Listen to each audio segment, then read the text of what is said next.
Imagine walking into McDonald's on a hot summer day. Your mouth is watering. You've been thinking about that McFlurry for the last 20 minutes. You walk up to the counter. You open your mouth to order, and the employee doesn't even let you finish. Sorry, the ice cream machine is broken. What isn't? You laugh it off. You drive to another McDonald's.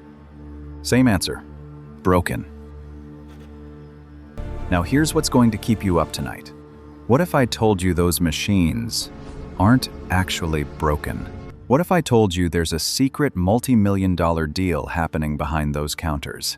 A deal so deep that it involves lawsuits, corporate espionage, a hidden monopoly, and one company that is making millions from your disappointment? Stay with me until the end of this video, because the final secret, the real reason, is something McDonald's has never wanted you to know. And once you hear it, you will never look at those golden arches the same way again. Let's start with a number that will shock you.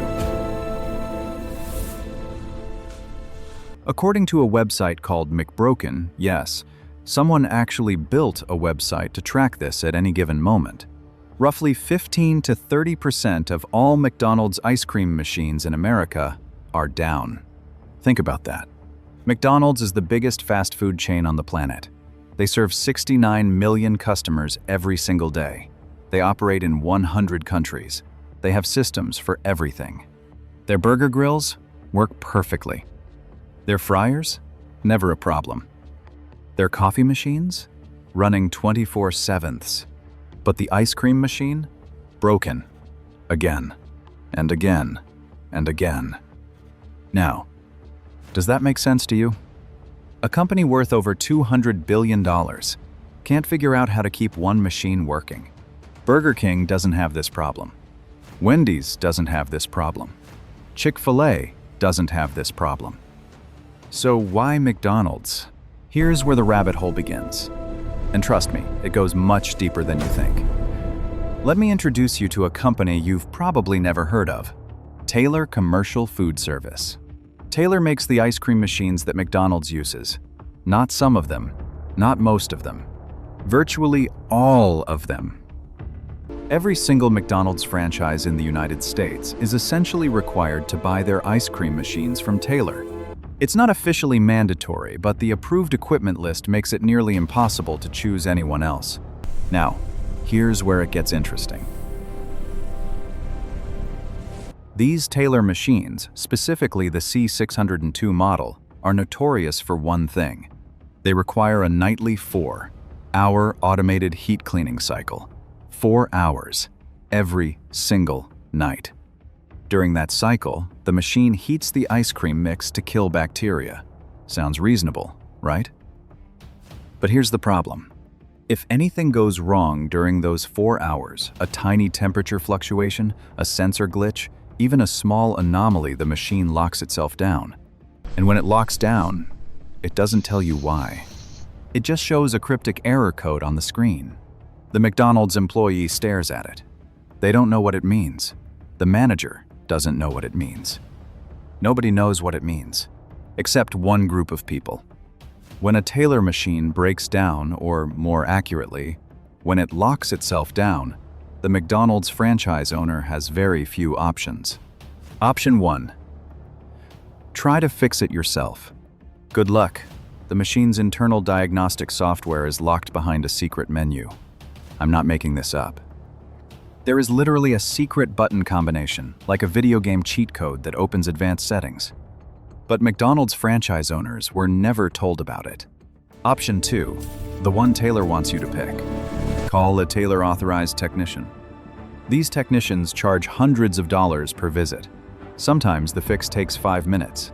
Sometimes they press a few buttons, reset the machine, and hand you a bill for $700. And here's the jaw-dropping part. These repair visits add up. Some franchise owners have reported spending $10,000, $20,000, even $30,000 a year on ice cream machine repairs. Alone. Exposed industry data suggested Taylor's repair and parts revenue wasn't just a side business, it was a massive revenue stream. Potentially tens of millions of dollars annually across the McDonald's system. Now ask yourself a question. If you were making tens of millions of dollars every year because a machine keeps breaking, would you want to fix the problem? Hold that thought, because someone did try to fix it. And what happened to them is the most disturbing part of this entire story. In 2019, a small startup company called Kitch created a brilliant device. It was a small black box about the size of a book that attached to the Taylor ice cream machine. What did it do? It monitored everything: temperature, pressure, error codes, cleaning cycles. Every piece of data the machine was hiding, Kitch made visible. It sent real-time alerts to the franchise owner's phone. Hey, your machine is about to fail. Here's exactly why. Here's how to fix it in 2 minutes. Franchise owners loved it. They were saving thousands of dollars. Machines were staying operational. Customers were finally getting their McFlurries. Problem solved, right? Wrong. What happened next reads like a corporate thriller. In November 2020, McDonald's sent a company-wide email to all franchise owners, telling them to immediately remove the Kitch device from their machines. The stated reason? They called it a safety concern, a potential interference with the equipment. Kitch denied this. They said their device only read data, it didn't change anything. But it didn't matter. McDonald's had spoken. Franchises pulled the Kitch devices out. Kitch's business was virtually destroyed overnight. But here's where it gets even more suspicious. Shortly after shutting Kitch out, reports emerged that Taylor was developing its own diagnostic solution. Kitch filed a massive lawsuit, $900 million, alleging that Taylor and McDonald's had conspired to destroy their company and protect the repair revenue stream. The lawsuit alleged that Taylor had even obtained a Kitch device through means Kitch considered deceptive to study how it worked. Now, are you starting to see the picture?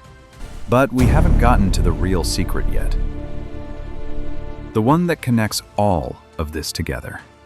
Here's what most people don't talk about. Here's the piece of the puzzle that makes everything click. McDonald's corporate doesn't make most of its money from selling hamburgers. McDonald's is essentially a real estate company. They own the land. They own the buildings. Franchisees pay McDonald's rent, fees, and are required to use approved suppliers and equipment. And here's the secret connection. Taylor and McDonald's have had a deep intertwined business relationship spanning decades. Some reports have pointed out that a key holding company has had financial connections to both Taylor's parent company and McDonald's ecosystem. Think about what that means. The machine breaks. Taylor gets paid for repairs and parts. The franchise owner bears the cost. And the system, the entire approved supplier system, is controlled from the top. It's not a bug. It was a business model. The broken ice cream machine was never a failure of engineering. It was allegedly a feature of economics. Franchise owners are essentially trapped. They can't choose a different machine. They can't use outside repair services easily.